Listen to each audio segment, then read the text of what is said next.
Hi everyone, ఎలా ఉన్నారు? అందరూ బాగున్నారా? చూడండి, టమాటా పండుమిరపకాయ ఆ రెండు కాంబినేషన్లో చట్నీ ఎలా చేయాలో నేను ఈరోజు చూపిస్తాను. కొంచెం ఆయిల్ పోసుకుని టమాటాలు తరుక్కుని అంటే కట్ చేసుకుని టమాటాలు వేసుకోవాలండి. ఈ విధంగా వేసుకుని మగ్గనివ్వాలి, బాగా ఆయిల్లో మగ్గనివ్వాలి అనమాట. లో ఫ్లేమ్లో పెట్టి బాగా మగ్గనివ్వాలి. నీరంతా పోయేదాకా సిమ్లో పెట్టుకుని మగ్గనివ్వాలండి. మూత పెట్టేసుకుంటాను. ఇప్పుడు మూత పెట్టుకుని చూడండి, తిప్పుకుని ఇట్లా అంటే అడుగంటుకోకుండా మనం తిప్పుకుని మూత పెట్టేసుకుంటే మగ్గుతాయి అన్నమాట. కాసేపు మగ్గనిద్దాం. పక్కన ఇడ్లీ వేసుకున్నానండి. ఈ కాంబినేషన్లో తినాలనిపించింది నాకు. పక్కన ఇడ్లీ పాత్ర పెట్టాను కదా, ఇడ్లీ వేసుకున్నాను. కొంచెం అడుగంటింది, కొంచెం అట్లా కొంచెం గరిటెతో అట్లా అనేసి మళ్ళీ మూత పెట్టాను. ఎందుకంటే నీరు ఉంది కదా, ఆ నీరు అంతా పోవాలి. ఎందుకంటే మనకు నిల్వ ఉండాలి కదా, నిల్వ ఉండాలంటే ఆ మాత్రం నీరు ఉండకూడదు. అంతేకాకుండా టేస్ట్ కూడా బాగుంటుంది. నీరుంటే టేస్ట్ కూడా మనకి బాగోదు. అందుకని ఆ నీరు అంతా పోనివ్వాలి. అంటే మనం లాస్ట్లో కొంచెం కొత్తిమీర కరివేపాకు వేస్తానండి, మగ్గనిస్తాను అట్లా. ఎందుకంటే మనం ఎవ్రీడే ఆకుకూర కంపల్సరీగా వేసుకున్నాం అనుకోండి, అంటే కొత్తిమీర కరివేపాకు హెల్త్కి మంచిది కదా. అన్నిట్లో కొత్తిమీర కరివేపాకు వేస్తే ఆకుకూర ఈ విధంగానే మనం వాడినట్టు ఉంటుందండి. అందుకనే కంపల్సరీగా వేసుకోండి, అందరూ వేసుకుంటే మంచిది, మనకి హెల్త్కి మంచిది కదా. అందుకని ఇట్లా వేసుకోండి. ఇప్పుడు సన్నమంటలో మళ్ళీ మగ్గనిస్తాను. ఇప్పుడు చల్లారనిచ్చి ఉడికిపోయిందండి. నాకు చల్లారనిచ్చాను. కొంచెం చల్లారిన తర్వాత పండుమిరపకాయ వేసాను. అట్లాగే టమాటాలు, మగ్గిపోయిన టమాటాలు ఉన్నాయి కదా, అవి వేసేసాను. ఇప్పుడు మిక్సీ పట్టుకుంటాను.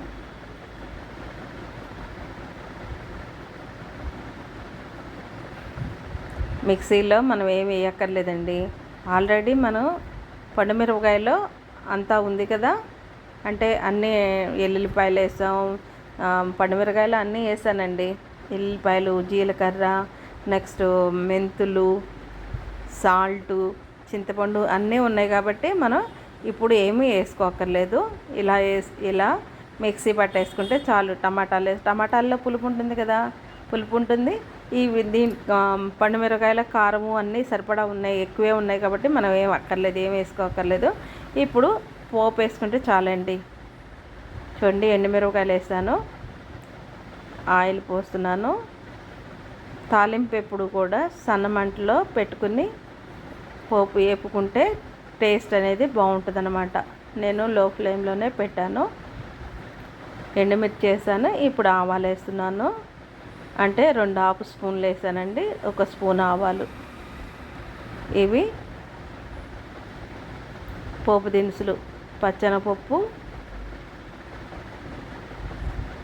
నెక్స్ట్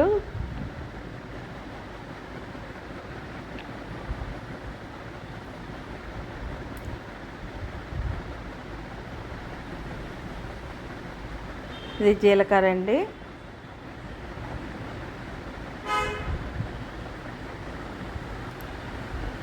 జీలకర్ర వేసాను. మినపప్పు కూడా వేసాను కదా. ఇప్పుడు కరివేపాకు ఈ విధంగా వేసుకుంటే మనం అంటే స్టవ్ అంతా ఆయిల్ చిందకోకుండా చక్కగా మనకి లోపల కరివేపాకు మగ్గిపోతుంది అన్నమాట. అందుకని ఇట్లా మూతలో వేసేసుకుని స్టవ్ ఆపేసి మూత పెట్టేస్తే, పోపులో వేసేసి కరివేపాకు మూత పెట్టేస్తాం అనుకోండి, స్టవ్ మొత్తం చిందదు. చక్కగా మనకి స్టవ్ మళ్ళీ తుడుచుకునే పని తప్పుద్ది అనమాట. ఇట్లా అంతే, ఇంకా పోపు రెడీ అయిపోయింది. ఈ మిక్సీ పట్టుకున్న పచ్చడి చట్నీ అంతా బాండీలో వేసాను.